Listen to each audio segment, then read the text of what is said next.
wanita itu tanpa sengaja menemukan bahwa gaun pengantinnya ternyata telah diolesi fosfor putih.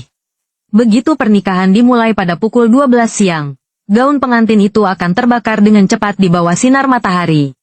Dan alasan dia mengetahuinya lebih awal adalah karena dia terlahir kembali di kehidupan sebelumnya.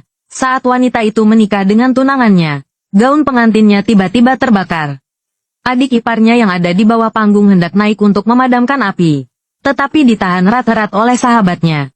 Pada akhirnya, wanita itu terbakar hingga terluka parah. Dia selalu mengira kebakaran itu disebabkan oleh permainan adik iparnya. Tetapi hingga tengah malam, tunangannya datang ke kamar rumah sakit sambil memeluk sahabatnya.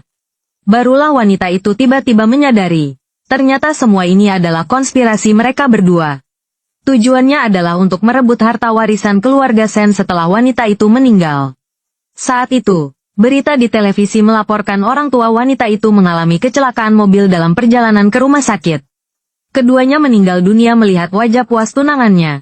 Wanita itu bersumpah jika ada kehidupan selanjutnya, dia pasti akan membuatnya membayar harganya. Ketika dia membuka matanya lagi, dia terlahir kembali ke hari sebelum pernikahan. Saat ini, teman-temannya sedang mempersiapkan pernikahan untuknya, dan sahabatnya sengaja membuat keributan. Mengatakan ingin melihat kamar pengantin wanita itu, tapi saat semua orang membuka pintu kamar, mereka terkejut menemukan kamar pengantin sudah berantakan. Melihat wajah ketakutan adik iparnya, wanita itu dengan cepat menebak bahwa ini adalah ulah sahabatnya lagi di kehidupan sebelumnya. Setiap kali sahabatnya melakukan perbuatan jahat, dia selalu melimpahkan tanggung jawab kepada adik iparnya yang tidak bisa bicara saat itu. Wanita ini hanya mendengarkan satu sisi cerita, dan merasa sangat benci terhadap adik iparnya hari ini. Sahabatnya sengaja merusak kamar pengantin wanita itu. Tujuannya adalah untuk memprovokasi dia agar menghukum adik iparnya, sehingga dia mendapat reputasi sebagai orang yang kejam pada adik iparnya. Dan tunangannya bisa menggunakan ini sebagai alasan untuk memaksa wanita itu menyerahkan posisi manajer umum grup Sen. Menghadapi provokasi sengaja dari sahabatnya, wanita itu tanpa berkata apa-apa langsung menamparnya. "Kenapa kamu memukulku?" Saat itu, tunangannya mendengar suara dan bergegas masuk ke kamar pengantin. Tapi tepat saat dia bersiap untuk memfitnah wanita itu, tak disangka wanita itu tidak hanya tidak menyalahkan adik iparnya, malah menenangkan adik iparnya untuk tidak khawatir. Dia percaya adik iparnya tidak bersalah. Karena sahabatnya terus-menerus mengatakan bahwa adik iparlah yang merusak kamar pengantin, maka lebih baik mereka langsung lapor polisi. Biar tim penegak hukum yang menyelidikinya dengan jelas mendengar itu, sahabatnya langsung panik.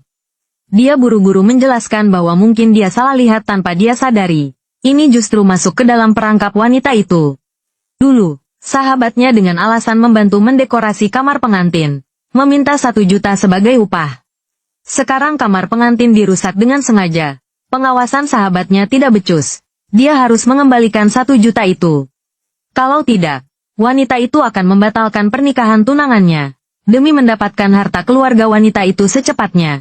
Segera memerintahkan sahabatnya untuk menyerahkan 1 juta. Sahabatnya terpaksa dengan enggan mengembalikan uang itu melihat gaun pengantin yang telah digunting menjadi compang camping.